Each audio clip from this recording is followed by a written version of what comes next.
Mobile देखना ज़्यादा पसंद करते हो और मे बी जो चीज़ हमें देख कर सुन कर ज़्यादा समझ में आती है। तो आप मेरा लाइव को बार बार देखिए और जिससे आपको बहुत जल्दी लर्न हो जाएगा। Okay, so let's start. तो पहला है हमारा ऐसा शान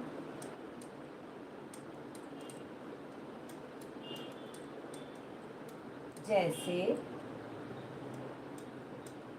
कब। अब अगर आपको शांति के लिए किसी को एग्जाम्पल देना है कि मुझे ऐसी शांति चाहिए, I want as silent as grave, ठीक है, मुझे ऐसी शांति चाहिए जैसे कि कब्र की शांति होती है। तो as silent as grave. Okay, अब इसको हम कई तरीके से यूज़ कर सकते हैं। अगर आप क्लास में अपने कोई भी जगह है, अगर आपको वहाँ पे साइलेंस चाहिए, चाहे वो आपके रूम में चाहिए, आपको आपके क्लास में चाहिए, या कहीं भी एनीवेयर आपको, I want as silent as grave, nobody talk right now, I want as silent as grave. Okay, तो ये आपके लिए एक वोकैब सेंटेंसेस भी है, और ऐसे ही अगर आप इसको रिटन में यूज़ करेंगे तो भी बहुत अच्छे से यूज़ होगा। ओके, सो नेक्स्ट हमारा है, नेक्स्ट है हमारा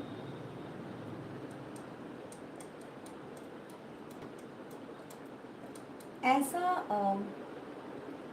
श्योर। अब श्योर की हिंदी मुझे बहुत अच्छे से नहीं आ रही है। ऐसा श्योर जैसे मृत्यु,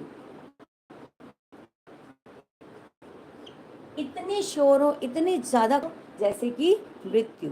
मृत्यु मतलब मरना, तो एज श्योर एज डेथ, इसका क्या होगा,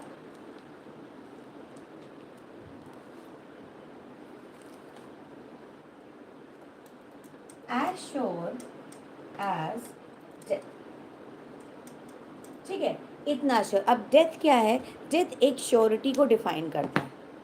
ओके, अब डेथ क्या है, डेथ तो श्योर है, डेथ को कोई रोक नहीं सकता। तो इतनी श्योरिटी होनी चाहिए आपके वर्क में, इतनी श्योरिटी होनी चाहिए आप आपकी वॉइस में या आपके डिसीजन में, इतनी श्योरिटी होनी चाहिए एज डेथ। तो आप इस तरीके के सेंटेंसेस, इस तरीके की सिचुएशंस को अगर आप हैंडल कर रहे हैं, तो I want as surety as death.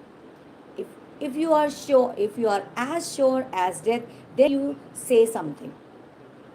Okay, so ये आपके लिए एक बहुत अच्छा सेंटेंस है जिसे कि आप इजीली कहीं भी यूज़ कर सकते हैं, जहाँ पे आपको किसी से श्योरिटी की बात करनी है कि जैसे कोई ऑर्गेनाइजेशन, आप कुछ ऑर्गेनाइज कर रहे हो, तो वहाँ पे कोई चीज़ की प्लानिंग है, तो all set, all planning is have done. So जो सामने वाला है वो कह रहा है यस ओके, तो श्योर या okay, as sure as death, yes. तो वहाँ पे ना रिकन्फर्मेशन के लिए आपको भी आप इसको यूज़ कर सकते हो। This is very nice comparative sentences, so it depends on you how to use it. Okay, next is ऐसा बेवकूफ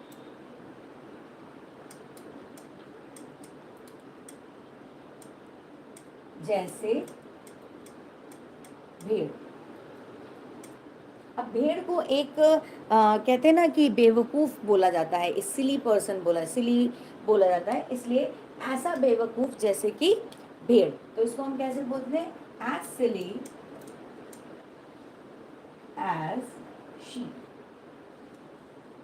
अब हम लोग यहाँ पर हमेशा डोंकी को बोलते हैं, डोंकी जो है वो बेवकूफ़ होता है, लेकिन यहाँ पर भेड़ को बेवकूफ़ कहा जाता है। क्यों कहा जाता है, क्योंकि भेड़ को इजीली बेवकूफ़ बनाया जाता है, उसे अच्छे से खिलाते हैं, पिलाते हैं, और फिर क्या करते हैं, उसकी स्किन को निकालते हैं और उसको यूटिलाइज़ करते हैं। फिर भी उसको समझ में नहीं आता, फिर भी वो साथ में रहती है, सहती रहती क्योंकि उसकी रीग्रोथ होती है, और फिर बार बार उसको करा जाता है, उसकी बार बार की स्किन को निकाला जाता है, इसीलिए उसको बोला जाता है कि सिली है, बेवकूफ़ है। तो एज सिली एज शीप, तो आप किसी को एग्जाम्पल देना है, he is as silly as sheep. Okay, she is as silly as sheep, वो इतनी बेवकूफ़ है जैसे कि शीप। ओके, तो ये हमारा बहुत अच्छा सेंटेंस है।